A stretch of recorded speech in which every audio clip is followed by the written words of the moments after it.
는 요한복음 1장 43절부터 51절까지입니다. 요한복음 1장 43절부터 51절까지의 말씀을 가지고 요한복음 강의 11번째 시간을 같이 가져보도록 하겠습니다. 요한복음의 전체 주제는 예수님은 하나님이시다라는 주제를 담고 있습니다. 그래서 우리 인생 가운데 기적이 나타났을 때는 그것은 단순한 기적이 아니라 바로 하나님이 우리 인생 가운데 나타나셨다는 사인이다 라고 우리는 말할 수가 있습니다. 오늘 이러한 놀라운 하나님의 은혜를 함께 경험하는 저와 여러분이 되시기를 주님의 이름으로 축원합니다. 여러분, 최근 조사에 따르면 현재 우리나라의 20대의 무종교인 수치가 78%를 넘어섰다고 합니다. 종교를 믿지 않는다는 이유에 대해서 대다수의 응답자들은 그냥 관심이 없어서라고 대답을 합니다. 내 생활에 별로 중요하지도 않고 우리 사회에 별로 도움도 되지 않는다라고 생각을 하고 있는 것입니다. 여러분, 10년 전만 하더라도 60%가 넘는 사람들이 종교가 우리 사회에 굉장한 도움을 준다라고 생각을 했습니다. 그런데 이제는 그렇지 못하다라고 그들이 생각을 하고 종교를 가지지 않는다는 것입니다. 여러분, 기독교 또한 마찬가지죠. 우리가 잘 아는 대로 2000년대 초반에는 웬만한 동네 교회에는 청년들이 많이 있었고 그들의 주축으로 교회 사역이 이루어지던 시절들이 있었습니다. 그런데 그런 교회들을 가보면 그때 봉사하던 청년들은 거의 다 떠났고 교회에는 70대 이상의 노인층들만 남아있는 모습을 우리는 쉽게 볼 수 있다는 것입니다.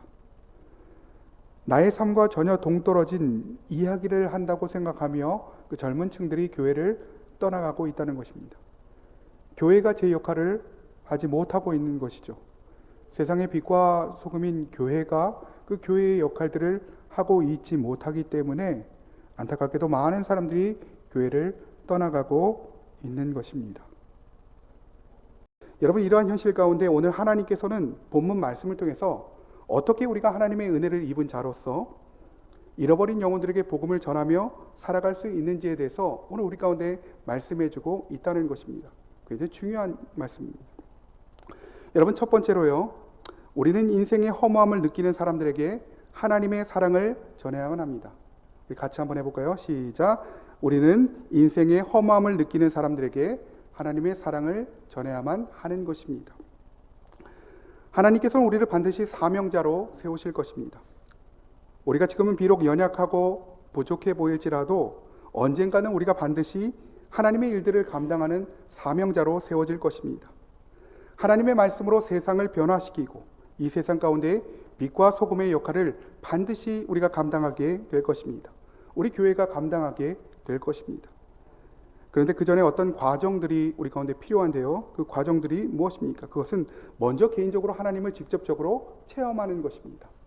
나의 삶 가운데 임한 하나님을 직접적으로 체험하는 은혜가 우리 가운데 필요한 것입니다.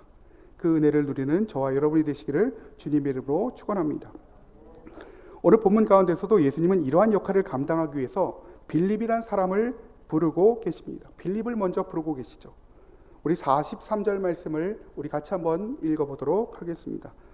우리 본문 43절 성경책을 보시고 우리 같이 읽어보도록 하겠습니다. 시작.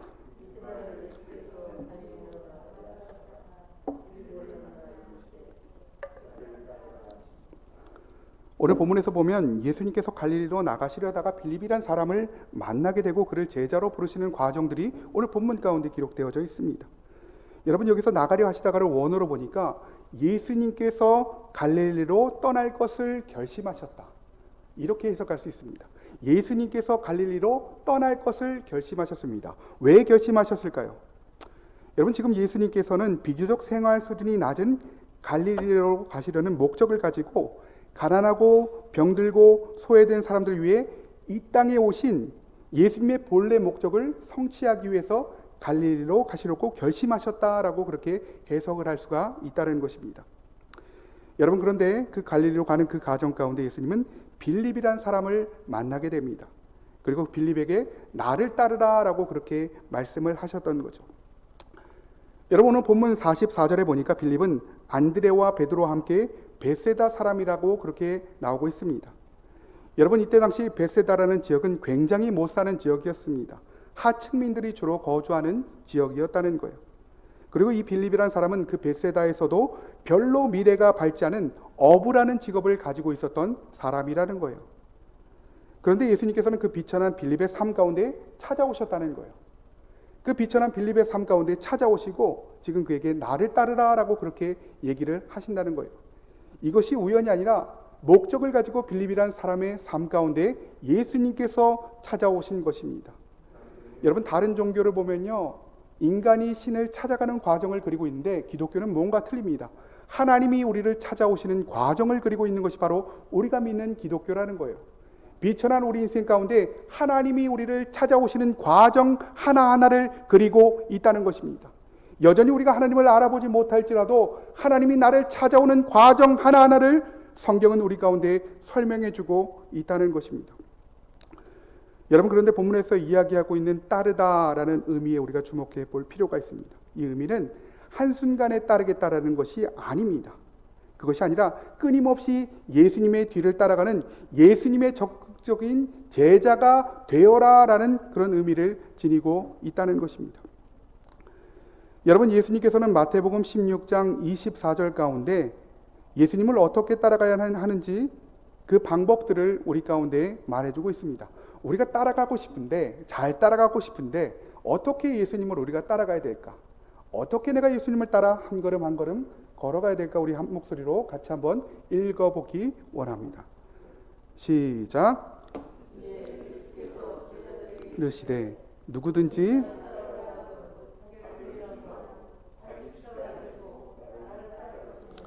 여러분 좀 나눠보죠. 누구든지 예수님을 따라갈 수 있다는 거예요.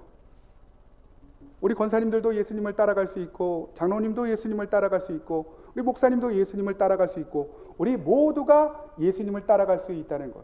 죄인들도 예수님을 따라갈 수가 있다는 거죠. 우리 성경책에 한번 표시해 보시죠. 누구든지 따라갈 수 있다. 나를 따라오려거든 세 가지가 있어요. 자기를 부인하고, 첫 번째 뭐라고요? 자기를 부인하고 나를 부인하라. 두 번째는요, 자기 십자가를 지고, 그 다음에 세 번째는 나를 따르라. 지속적으로 나를 따르라. 그렇게 얘기하고 있습니다. 지속적으로 끊임없이 예수님을 따라가라라고 그렇게 얘기하고 있다는 것입니다. 누구든지 따라갈 수 있는데 이 세 가지를 해야만 따라올 수 있다라고 얘기하고 있는 것입니다. 우리는 감정을 따라가는 사람들이 아니라 말씀을 따라가는 사람들입니다. 우리가 때로 감정을 따라갈 때가 있죠.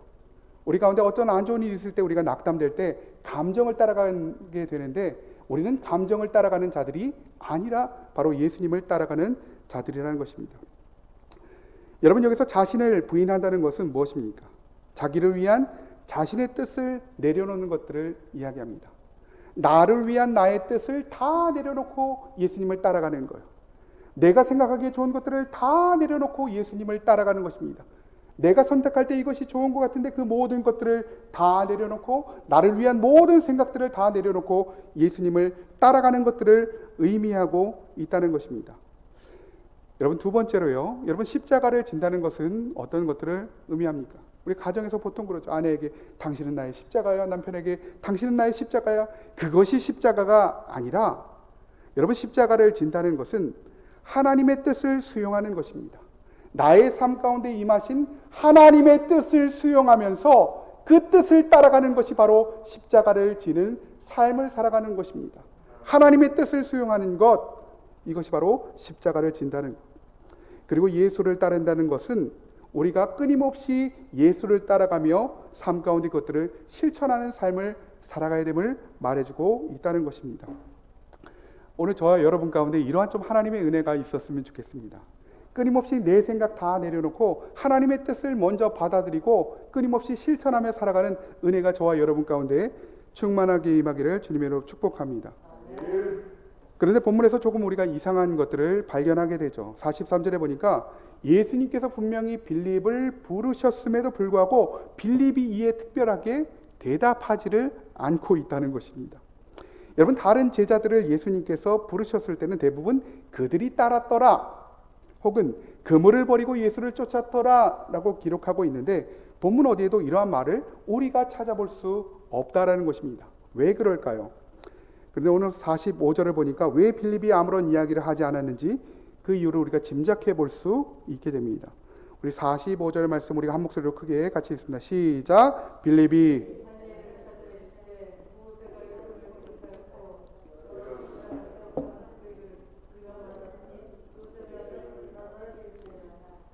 여러분 45절에 보니까 빌립이 나다나엘을 찾아라고 기록하고 있죠.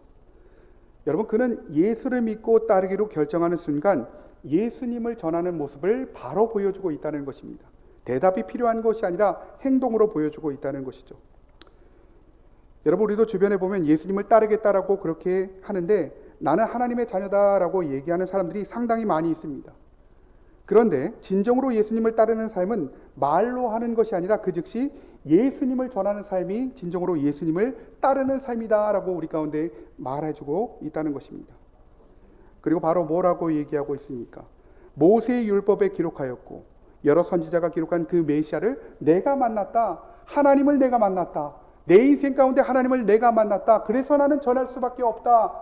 이렇게 대답을 대신하고 있다는 것입니다. 우리가 어떤 삶을 살아야 되는지는 분명히 오늘 본문 가운데 분명하게 말해주고 있습니다. 여러분 평택에는 대광교회라는 곳이 있어요. 제가 전도 폭발 훈련을 받고 제자 훈련을 받았던 곳인데 전도와 양육이 활성화된 교회입니다. 교역자가 따로 없어요. 목사님, 담임 목사님만 계시고 평신도가 2,000명 정도 되는데 따로 교역자가 없습니다. 그 교회 담임 목사님이 이렇게 말씀하세요. 교회가 전도와 양육이 되지 않으면 그 교회는 결국 문을 닫게 된다라고 그렇게 얘기를 하십니다. 그리고 이 전도라는 개념은 수평이동, 기존의 교회 다니던 사람들을 오게 하는 것, 이 수평이동을 배제한 불신자에게 복음을 전하는 거예요. 예수를 믿지 않아 방황하는 영혼에게 복음을 전하는 것들을 의미합니다. 그리고 그들을 제자로 양육하는 것들을 의미하죠. 그래서 이 교회에 새가족이 오게 되면 새가족 교육을 먼저 시키고 5주가 지나면 바로 시키는 훈련이 전도 폭발 훈련입니다. 그리고 바로 전도를 내보내요. 근데 그들이 나갑니다. 왜 나갑니까? 은혜가 있기 때문에 나가는 거예요. 오늘 저희 교회도 이러한 역사가 나타나기를 주님의 이름으로 축원합니다. 그분은 또한 이렇게 얘기하죠. 만약에 한 번이라도 개인적으로 복음을 제시한 경험이 없다면 구원의 여부를 다시 한번 확인해 봐야 된다라고 그렇게 조언하고 있습니다. 여러분 그렇다면 복음이 무엇일까요? 복음. 우리가 전하려는 그 복음이 무엇입니까? 여러분 이 복음은 원어로 유앙겔리온이라는 단어입니다. 이 단어의 어원은 사형수가 있습니다. 사형수가 사형대에서 처형을 당해야만 하여 목을 내놓고 처형을 당해야만 하는 그 상황 가운데 죄를 사면할 권세를 지닌 누군가가 유앙겔리온이라고 외치면 처형이 중단되는 그런 어원을 지니고 있습니다. 여러분 죽을 수밖에 없었던 사람이 은혜로 살아나게 되는 것이 바로 복음인 것입니다.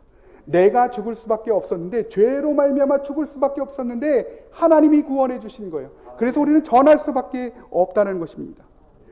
내가 이러한 복음의 은혜를 체험하였다면 나는 그 복음의 감격을 누군가에게 전할 수밖에 없는 것, 이것이 바로 전도임을 얘기해 주고 있다는 것입니다.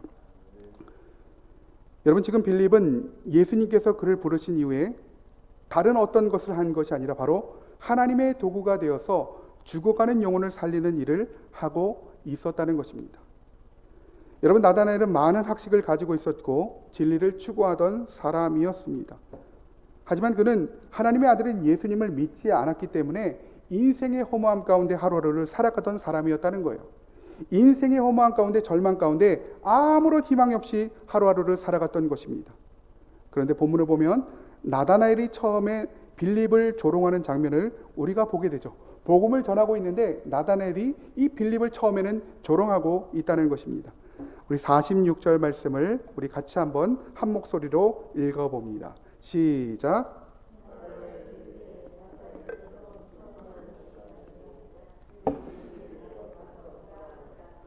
여러분 이거랑 비슷해요. 우리가 나가서 전도하는데 교회에서 무슨 선한 것이 알 수 있겠어? 내가 교회를 다 알고 있는데 교회에서 무슨 선한 것이 알 수 있겠어? 당신의 삶을 보면 선한 것이 나오지 않는데 어떻게 내가 교회를 나가? 그렇게 얘기를 하고 있다는 것입니다. 그런데 빌립은 끝까지 포기하지 않고 있다는 것입니다. 여러분 전도를 나가보게 되면 우리는 여러 가지 예상치 못한 반대 질문들을 우리가 만나게 됩니다.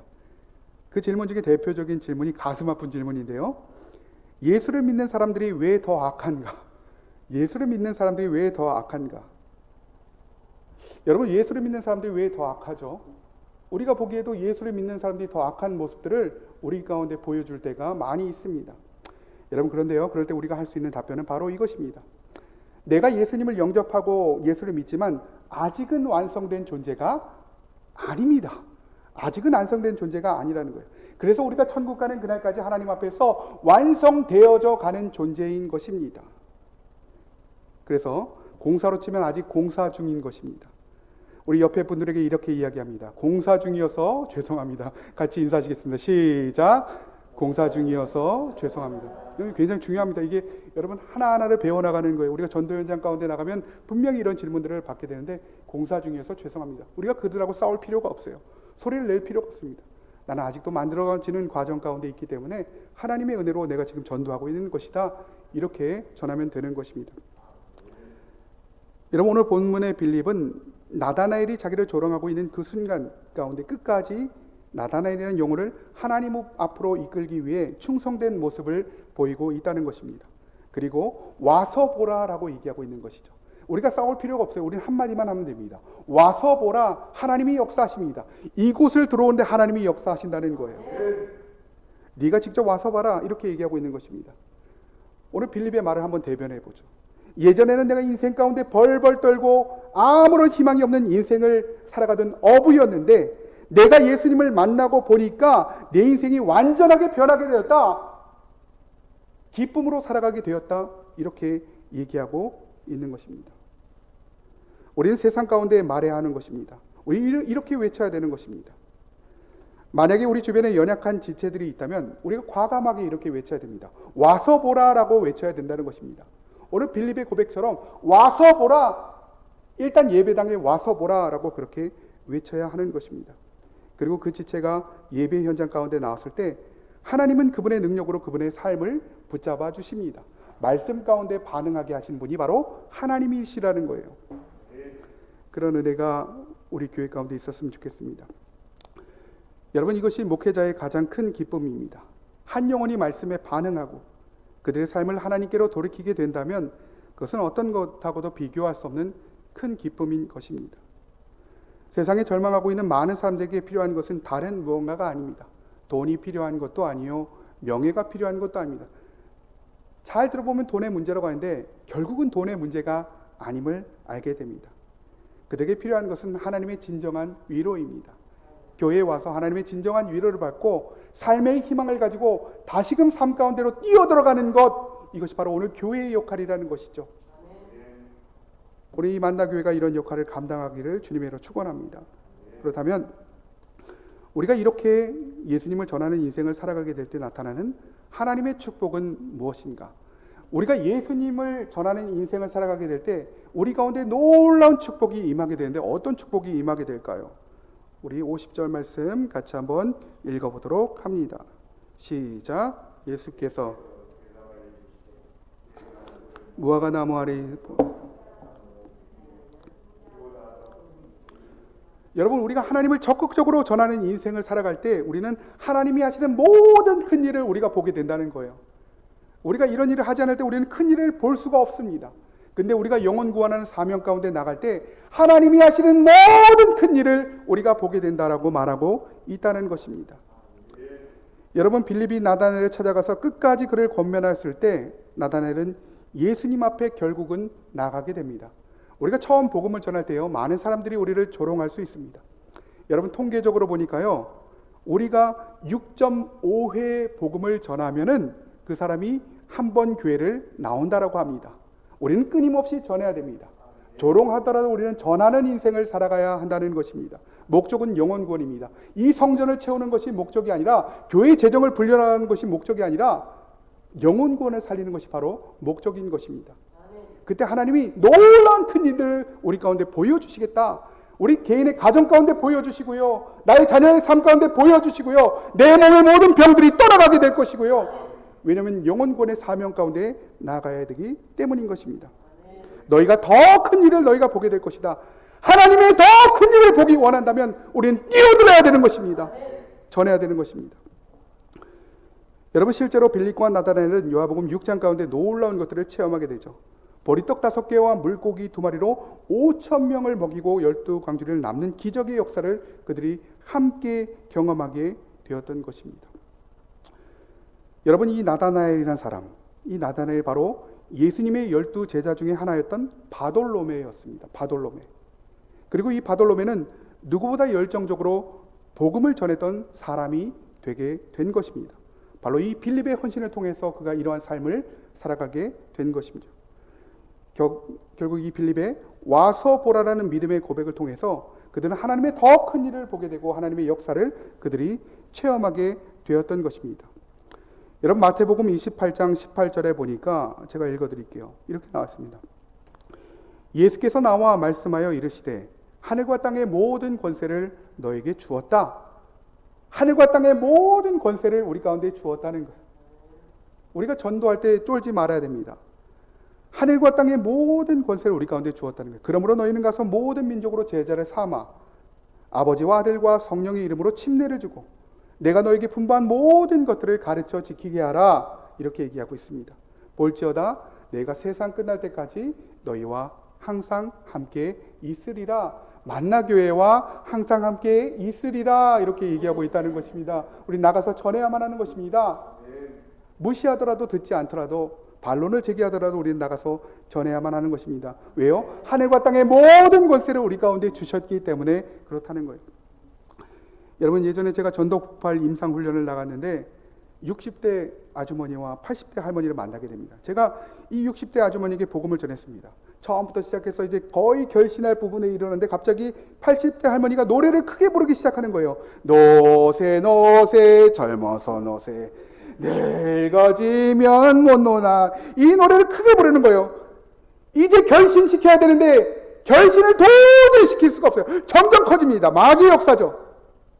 순간 기도하고 싶은 마음이 들었습니다.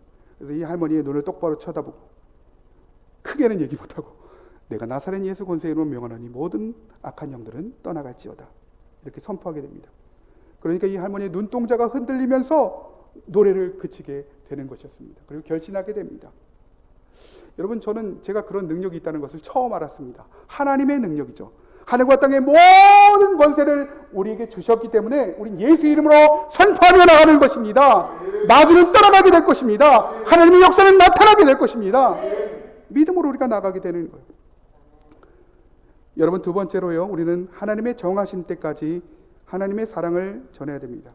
우리가 그 시간을 정하는 것이 아니라 하나님의 정하신 때까지 우리가 하나님의 사랑을 전해야 된다는 것입니다. 여러분, 전도자들의 가장 큰 고민이 뭘까요? 전도할 때 우리가 가장 큰 고민은 바로 열매입니다. 처음에는 열정을 가지고 전도를 시작합니다. 그러나 이내 열매가 맺히지 않는 것을 우리가 경험하게 될 때 전도의 열정이 사라지게 되는 것들을 많이 보게 된다는 것입니다. 하지만 성경은 우리가 심을지라도 열매를 맺게 하시는 분은 누구입니까? 하나님이다라고 얘기하고 있습니다. 언제인지 우리가 알지 못하지만 하나님께서 열매를 맺게 하신다라고 얘기하고 있다는 것입니다. 오늘 본문에 보면 나다나엘은 빌립의 계속적인 권위에서 예수님 앞에 나아가게 됩니다. 그런데 예수님께서는 이때 나다나엘에게 너를 처음 본 것이 아니야 라고 얘기하고 있습니다. 계속 얘기하니까 한번 나갔는데 너를 처음 본 것이 아니야 라고 얘기하고 있죠. 48절 말씀 우리 같이 한번 읽어봅니다. 시작. 나다나엘이 아시나이까? 예수께서 대답하여 이르시되 빌립이 너를 부르기 전에. 오늘 본문에 보면 예수님께서 이미 오래전부터 너를 지켜보고 있었다는 거예요. 너가 내 앞에 나오기 전부터, 너가 무화과 나무 아래에 있을 때부터 내가 너를 지켜보았다라고 그렇게 얘기하고 있는 것입니다. 여러분, 예전에 이스라엘 사람들은 더운 날씨 때문에 무언가를 깊이 연구할 때 잎이 넓은 무화과 나무 아래에 들어가는 모습이 있었습니다.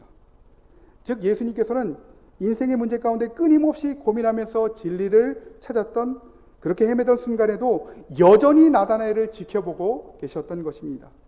그러면서 그 자신 스스로 예수님 앞에 나오기를 기다리고 있었던 거예요. 여러분도 그런 시절이 있었죠? 끊임없이 고민하며 그렇게 살아가던 그 시절들이 누구에게 있다는 거예요. 우리 주변에도 보면 많은 사람들이 그렇게 고민하며 살아갑니다. 인생의 문제 가운데 답이 나오지 않습니다. 그런 답이 나오지 않은 순간 가운데에서도 그를 지켜보고 계셨다라고 그렇게 얘기하고 있다는 것입니다. 여러분, 제가 교회 개척을 시작하면서 하고 싶은 것들이 있었습니다. 뭐냐면 우리가 지금 하고 있는 이 라이브 방송 시스템이에요. 그런데 막상 하려고 하니까 막막합니다. 뭐 재정도 없죠. 어떻게 되는지 방법도 모르겠죠. 막막합니다. 그런데 어느 날 우연히 개척교회 목사님들이 있는 인터넷 사이트에 어떤 분이 글을 올리셨어요. 무료로 음향을 점검해 주겠다는 분이 글을 올리셨다는 것입니다. 그래서 약속을 잡고 저희 교회를 방문하셨는데 돈을 안 드렸죠. 무료로 해주신다니까. 그럼에도 불구하고 너무 친절하게 꼼꼼하게 일을 하시는 거예요. 궁금해갖고 이분한테 물어봤습니다. 어떻게 일을 하게 되셨습니까? 어떻게 일을 하게 되셨죠? 이 일이 귀찮은데 4시간을 운전해서 오셨는데 이 일이 귀찮은데 왜 이 일을 하게 되셨냐고 물어보니까 이렇게 얘기하는 거예요. 어렸을 적에 부모님이 이혼을 하셨고 아버지와 함께 사는데 아버지가 이분을 그냥 집에 두고 한 달 있다가 들어오시는 거예요. 생활비도 주지 않습니다. 배가 고픈 거예요. 배가 고프니까 어쩔 수 없이 찾아갔던 곳이 교회였습니다. 동네 교회 하나가 보이는 거예요. 교회에 가니까 밥을 주는 거예요. 밥을 주다 보니까 자연스럽게 신앙이 들어가기 시작합니다. 그러면 자연스럽게 음향을 만지기 시작했던 거예요. 이 은혜가 너무 커서 지금 개척교회들마다 찾아다니면서 이 음향을 점검해주고 있다는 것입니다. 지금은 100곳이 넘는 곳에 이 음향을 점검해주고 있다라고 그렇게 얘기합니다. 여러분, 그때 당시 그분은 인생의 어두운 터널을 지나가며 왜 나에게 이런 부모님을 주셨는지에 대한 원망으로 살아갔을 것입니다. 그런데 그때에도 하나님은 지켜보고 계셨던 거예요. 하나님은 그를 바라보고 계셨던 것입니다. 놀라운 계획이 있으셨던 거예요. 이 개척교회를 살린 놀라운 계획이 있으셨던 것입니다. 여러분, 지금 우리 주변에는 인생의 어두운 터널을 지나가고 있는 사람이 너무 많이 있습니다. 우리가 나가보면요, 말은 하지 않지만 어두운 터널을 지나가는 사람들이 많이 있습니다. 여러분, 전도 폭발을 실제로 해보면 막 눈물을 흘립니다. 이런 어려운 사람들이 너무 많이 있어요. 그런데 그런 사람들 중에는 아무도 도와줄 수 없는 희망을 가질 수 없는 사람들이 너무도 많이 있다는 거예요. 하나님이 필요 없다고 그들은 이야기하지만 그들 마음 가운데서는 갈증이 있습니다. 이 영적 갈증이 있다는 거예요. 이제 그들에게 우리가 다가가야 할 때인 것입니다. 그리고 마지막으로 나다나엘을 인도한 빌립과 나다나엘의 인생을 예수님이 축복하시는 장면이 오늘 본문 51절 가운데 나와 있습니다. 어떻게 축복하실까요? 같이 한번 읽어보도록 하겠습니다. 이 영혼구원의 사명 가운데 나갈 때 하나님이 우리 가운데 이런 일들을 행하시겠다라고 얘기해주고 있습니다. 51절 같이 한번 읽어보도록 합니다. 우리 크게 한번 읽어볼게요. 시작. 또 이르시되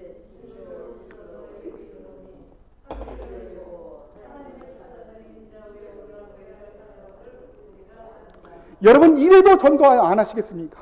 이래도 우리가 앉아있겠습니까? 하늘이 열리는 놀라운 역사를 너희가 체험하게 될 것이다.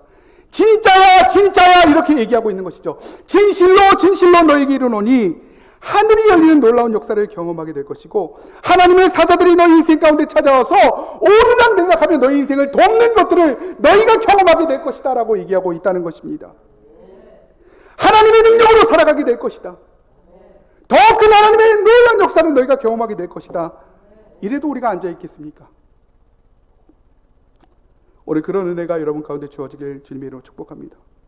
이 얘기를 오늘 할까 말까 하다가 제가 해드릴게요.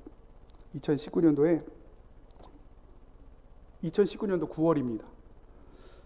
어느 날 저는 이제 교구 사역을 하면서 평생 잊지 못할 일을 경험하게 됩니다. 그 교회 역사에서도 그런 일은 있지 않았어요. 굉장히 큰 교회, 여러 가지 케이스들이 많이 있죠. 전혀 없었던 일입니다. 이 전국적으로 TV에 며칠 동안 보도가 됐던 그 사건을 우리 교구에서 겪게 됩니다.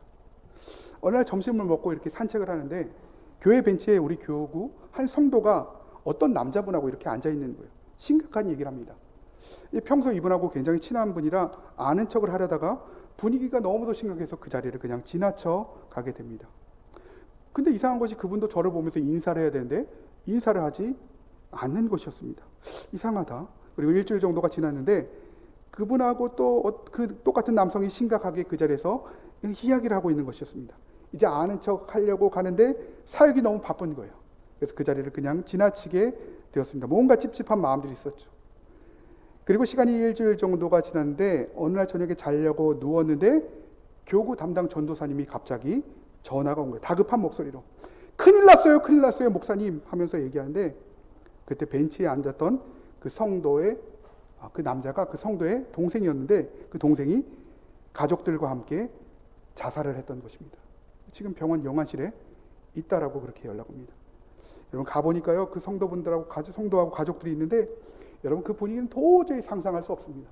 내 소중한 가족이 돈 때문에 목숨을 잃었던 것입니다. 이야기를 들어보니까 건축업을 하는 동생이 사체를 도저히 감당할 수가 없었던 것입니다. 몇 달 동안 극심한 스트레스 가운데 누나도 찾아가고 사람들 찾아가서 어떻게 해결해 보려 했는데 해결이 되지 않는 것이었습니다. 결국 집을 팔아서 전세로 가고, 전세로 하다가 월세를 갔는데 월세도 계속 밀리게 되는 것이었습니다. 결국 이 자녀들한테 물어봤대요. 너 먹고 싶은 게 뭐니? 제일 먹고 싶은 게 뭐야? 라고 물어봤다는 거예요. 그래서 누나한테 돈 5만 원을 빌려서 케이크를 사줬다는 거예요. 그 케이크를 먹이고 이 자녀들과 아내를 키우던 개를 죽입니다. 그리고 자신도 500m 떨어진 곳에서 떨어져서 함께 죽게 되었던 것입니다. 이 빈소를 차리고 위로 예배를 드리러 왔는데 이 성도분이 저를 붙잡고 울면서 이렇게 얘기하는 거예요. 그때 목사님을 아는 척 했어야 되는데, 그때 목사님을 아는 척 했다면 목사님이 복음을 전했을 것인데, 그렇게 얘기를 하는 것이었습니다. 저도 말할 수 없는 자책감 가운데 눈물이 나는 거예요. 여러분 기가 막힌 건요, 그 마지막에 일가족들을 화장하고 유골함과 영정사진을 들고 나오는데 아이들이 딱 우리 애들 나이예요. 8살과 6살.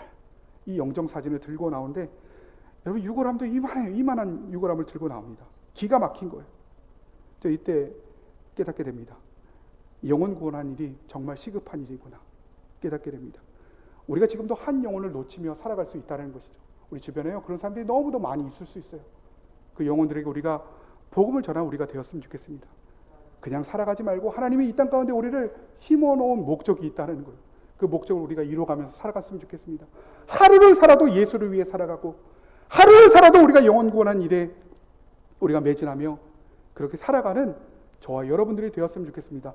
여러분들이 복음을 전하지 않는다면 그 영혼은 죽습니다. 우리가 복음을 전하지 않는다면 그 영혼은 죽습니다. 놀란 하나님의 일들을 보기 위해서라도 우리가 나가서 우리가 복음을 전하는 우리 만나교회가 되었으면 좋겠습니다. 사랑하는 성도 여러분, 우리 주변에는 아직도 예수님을 모르고 살아가는 사람들이 너무도 많이 있습니다. 그냥 지나치기에는 우리가 하나님으로부터 받은 은혜가 너무도 크다는 것입니다.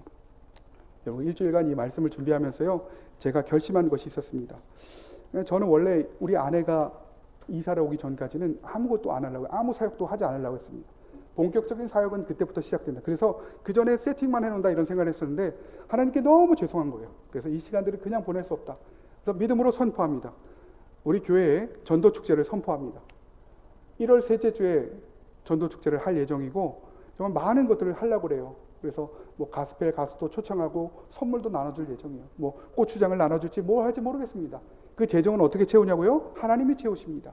여러분 우리가 오병의 프로젝트 했잖아요. 그 재정을 똑같이, 아니 그거보다 더 크게 하나님이 채워주셨습니다. 하나님이 하십니다. 우리는 믿음으로 선포합니다.